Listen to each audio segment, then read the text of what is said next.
Imagina vender seu carro, vender a sua moto com toda a documentação feita no cartório.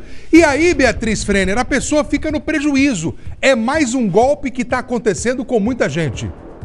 Matheus Furlan, como tem golpe, né? Na hora de fazer a venda do veículo, comprar um novo, deixar o seu para consignação em loja. A gente sabe que tem muitas que agem sim direitinho em Curitiba, na região metropolitana, mas umas ou outras acabam aplicando golpe mesmo. É isso que as vítimas contaram pra gente. Nós conversamos com 3 pessoas diferentes, são 3 histórias diferentes de venda de veículos, carro e também motos. Um prejuízo de cerca de R$400 mil.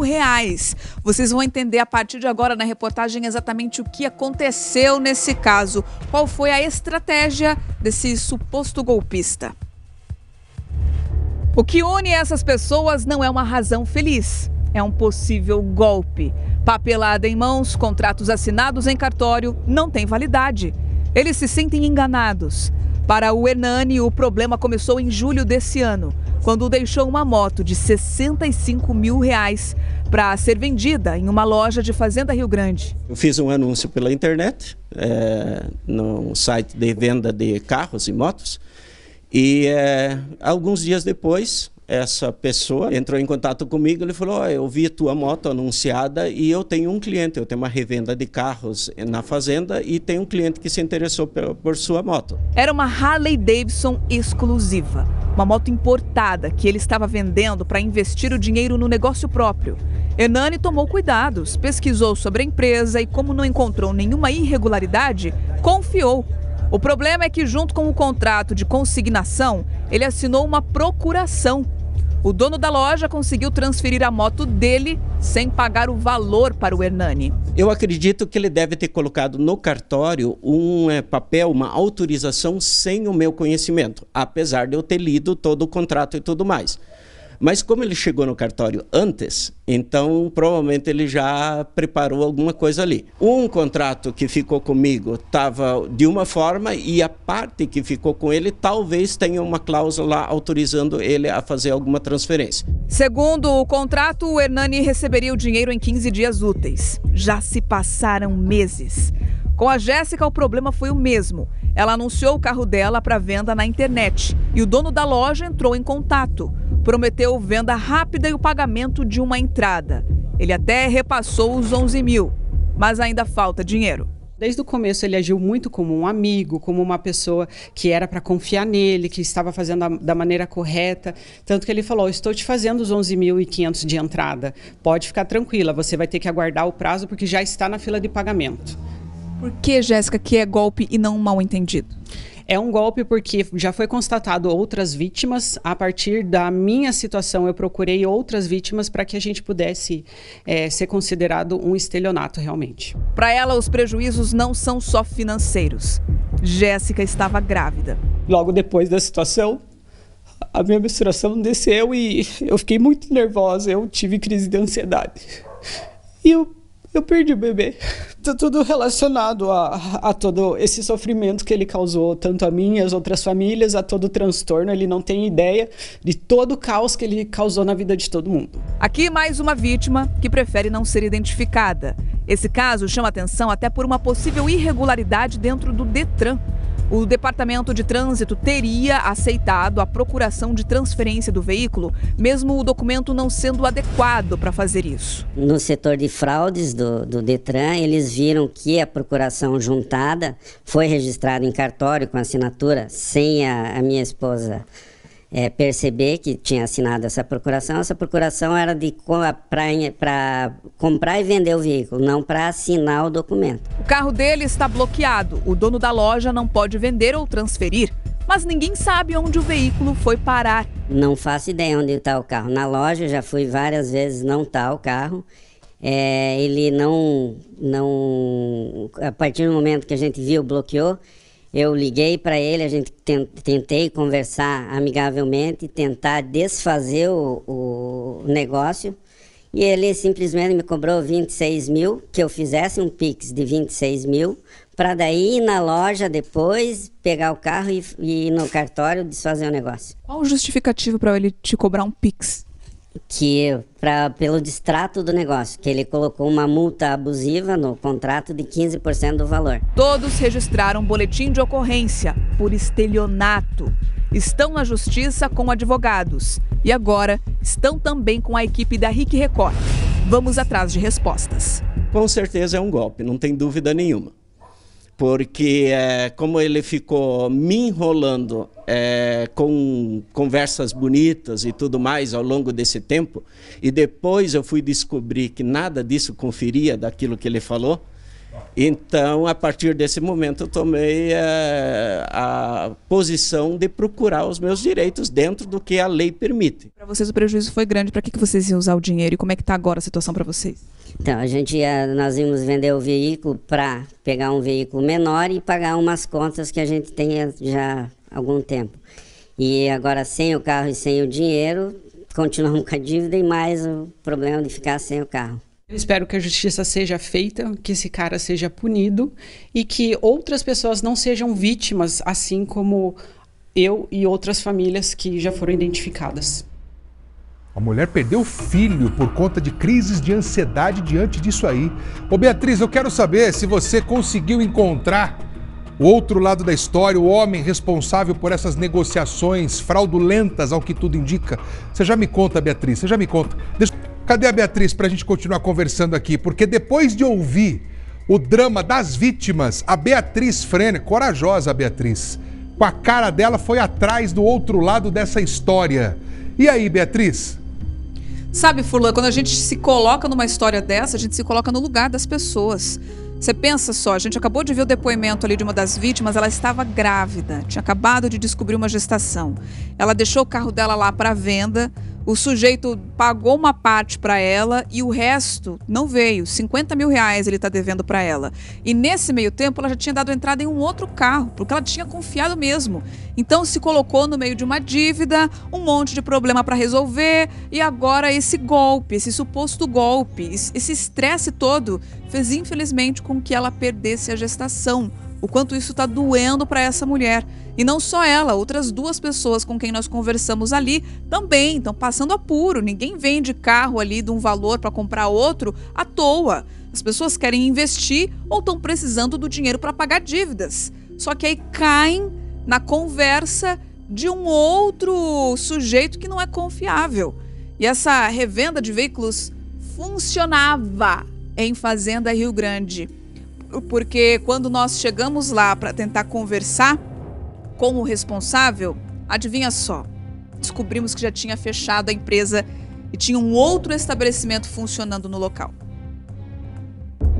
Depois de ver os documentos, ouvir a história das 3 vítimas, entramos na segunda fase da nossa apuração. Ir atrás do dono da loja. Nas redes sociais, o perfil continua ativo, com carros expostos à venda e com um endereço fixo. E chegando lá, uma surpresa. Licença. Eu sou só uma funcionária, gente, do Lavacar. Não, a gente não tá te envolvendo em nada, só quero... Eu quero que me envolva nisso, porque eu sou só uma funcionária do Lavacar. Eu não tenho nada a ver com nada, nem sei o que tá acontecendo. Na verdade, eu tô com medo e preocupada, porque eu só sou uma funcionária, só sou funcionista do Lavacar. Mas só para eu entender, então, aqui a loja, quando virou Lavacar, faz mais ou menos quanto tempo? Que a loja... Sempre foi Lavacar, desde que eu entrei aqui, sempre teve Lavacar. Tá. Era loja com Lavacar. Só que daí eles tiraram a loja e ficou só Lavacar aqui e ele vendeu, entendeu? Porque ele já tava alugando aqui, na verdade, daí ele vendeu. E esse Lavacar, a loja, ela saiu tem mais ou menos umas 2 semanas, você acha? É. Aqui no local até a placa, a fachada foi retirada e só tem um Lavacar, até com pouco movimento. O seu Hernani, a Jéssica estão aqui, a gente vai tentar entrar em contato com o responsável por essa loja, o Gabriel. Está com o número dele aí já, né, Jéssica? Pode então ligar, coloca no Viva Voz, por gentileza, para a gente tentar falar com ele e buscar respostas sobre essa situação e por que a loja fechou. Ele está fugindo? Ele demora, mas atende. A Jéssica questiona sobre os prazos para receber o dinheiro do carro dela. Falta 50 mil reais. Ele diz que não pode prometer nada. O que adianta falar um prazo para você que eu não vou cumprir? Primeiro eu preciso arrumar o dinheiro e falar, ó, tem que te pagar. O que adianta falar para você um prazo que eu não vou cumprir?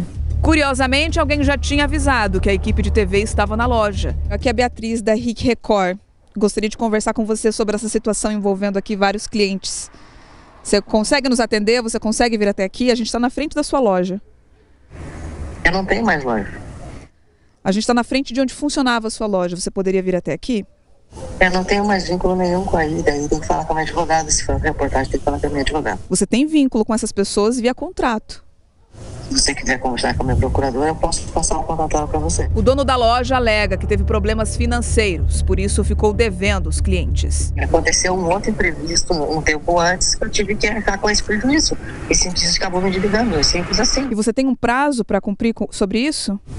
E se eu te der um prazo, como é que eu vou dar um prazo para todo mundo? Já adianta que eu não vou conseguir dar 50 mil para Jéssica, 100 mil para outro, não, a pista não vai ser assim que vai funcionar. Tá, mas você sabe que você está correndo risco agora de sofrer também algum tipo de boletim de ocorrência por estelionato também, por estelionato. Bem, eu vou responder tudo, não tem problema nenhum, igual eu falei, não estou correndo de nada, não estou correndo de ninguém. Ele repete várias vezes que não quer ser exposto. Tá, você pessoalmente não gostaria de prestar nenhum tipo de esclarecimento?